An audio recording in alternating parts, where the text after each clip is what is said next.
आज के दिन इलेक्शन कमीशन ने इस चीज पर भी एक लिमिट लगाई हुई है कि एक एमएलए इलेक्शन और एक एमपी इलेक्शन में कितना पैसा खर्च किया जा सकता है।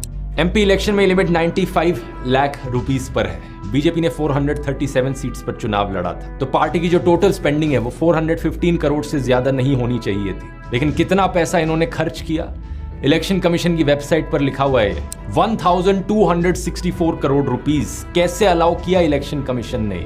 सेंटर फॉर मीडिया स्टडीज ने तो यह भी एस्टिमेट किया था कि बीजेपी ने पिछली इलेक्शंस में 27,000 करोड़ रुपए खर्च किए थे, जो कि 45% ऑफ द टोटल एक्सपेंडिचर था। आज के दिन का भी अगर आप डेटा देखोगे, 16,000 करोड़ रुपए की इलेक्टोरल बॉन्ड्स बेची गई हैं। इन 16,000 करोड़ रुपए में से 10,000 करोड़ से ज्यादा बीजेपी के पास गए, 1,500 करोड़ कांग्रेस के पास और 800 करोड़ टीएमसी के पास। ये सारे अमाउंट्स इलेक्शन की स्पेंडिंग लिमिट से ज्यादा है। बीजेपी लीडर उमा भारती ने एक बार कहा था, इलेक्शंस एक चॉइस है बैड और वर्स के बीच में, जो कि बात सही है। लेकिन सोचकर देखो, अगर कोई समाज सेवी जिसने अपनी जिंदगी निकाल दी लोगों की सेवा में, वो इलेक्शन लड़ने के लिए 90 लाख कहां से ला पाएगा? अपनी हवा अपनी लहर कैसे चला पाएगा? स्पेशली जब दूसरी तरफ पार्टी के पास हजारों करोड़ रुपए हों। प्रॉब्लम यहां सिर्फ इलेक्शंस की नहीं है। अगर किसी ऑपोजिशन पार्टी की सरकार बन भी जाती है तो भी उस सरकार को गिरा दिया जाता है। यहां पर अनगिनत बार एलिगेशंस लगे हैं हॉर्स ट्रेडिंग के बीजेपी पर। बार बार ये कहा गया लोगों के द्वारा कि बीजेपी एमएलएस को एक रिजॉर्ट में लेकर जाती है और उन एमएलएस का मुंह बंद कर देती है पैसे ठूस कर। क्या ये हॉर्स ट्रेडिंग के एलिगेशंस सच्चे हैं? मैं तो नहीं बता सकता, क्योंकि मैं तो उस रिजॉर्ट के अंदर झांक कर देखता नहीं हूं।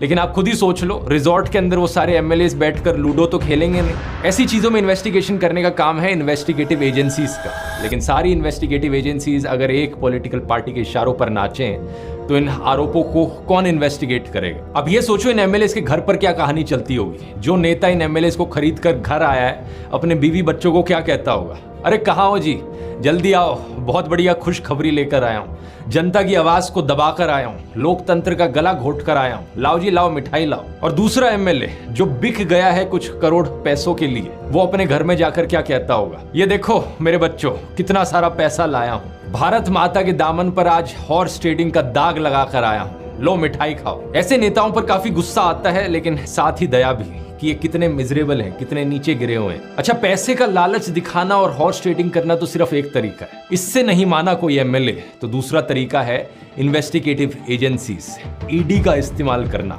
ईडी की वेपनाइजेशन। पिछले साल 14 पॉलिटिकल पार्टीज ने सुप्रीम कोर्ट में कंप्लेन करी थी कि कैसे सरकार सीबीआई और ईडी का इस्तेमाल कर रही है ऑपोजिशन लीडर्स के खिलाफ। उन्होंने बताया कि 3,000 से ज्यादा रेड्स करी है इन्होंने पॉलिटिकल लीडर्स पर। 2014 से अगर कंपेयर करो तो 4 गुना का जंप देखने को मिला है ईडी केसेस में जो पॉलिटिशियंस के खिलाफ चल रहे हैं, और 95% केसेस सिर्फ ऑपोजिशन पार्टीज के खिलाफ। ईडी ने जवाब में कहा कि हमारा कन्विक्शन रेट बड़ा हाई है, 96% का कन्विक्शन रेट है, क्योंकि 25 केसेस के ट्रायल्स कंप्लीट हो चुके हैं और 24 केसेस में कन्विक्शन देखने को मिला। लेकिन सच्चाई पता है क्या है? 2005 से लेकर आज तक टोटल में 5,900 से ज्यादा केसेस रजिस्टर किए हैं ईडी ने।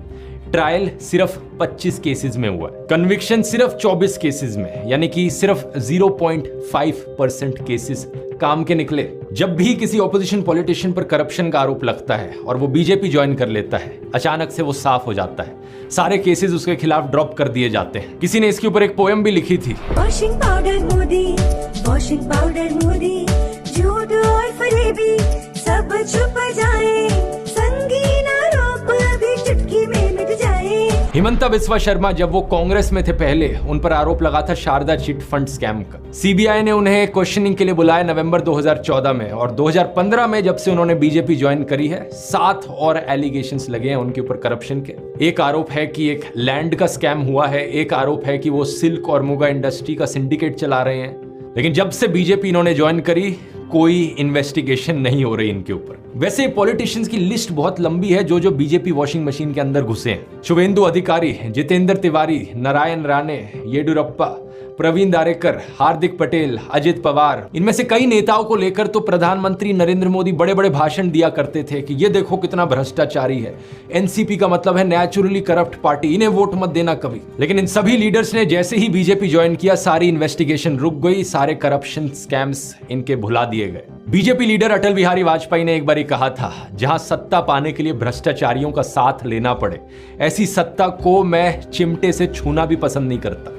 अगर सत्ता हाथ में आती है तो मैं ऐसी सत्ता को चिमटे से भी छूना पसंद नहीं करता। लेकिन वो जमाना ही कुछ और था। वो बीजेपी और आज की बीजेपी जो है, इसमें जमीन आसमान का अंतर है। आज जब नितिन गडकरी से सवाल किया जाता है मोदी के वॉशिंग पाउडर को लेकर, तो वो भी हंसते हंसते जवाब देते हैं कि बीजेपी का साबुन इको फ्रेंडली साबुन है। चुनाव में जीतना इंपॉर्टेंट होता है और जो जीता वही सिकंदर होता है। बीजेपी वाला जो साबुन है वो सबको साफ कर दे रहा है वॉशिंग मशीन। इको फ्रेंडली साबुन है। आप किसकी बात से ज्यादा सहमत हो, आज के नितिन गडकरी जी या पहले के अटल बिहारी वाजपेयी जी?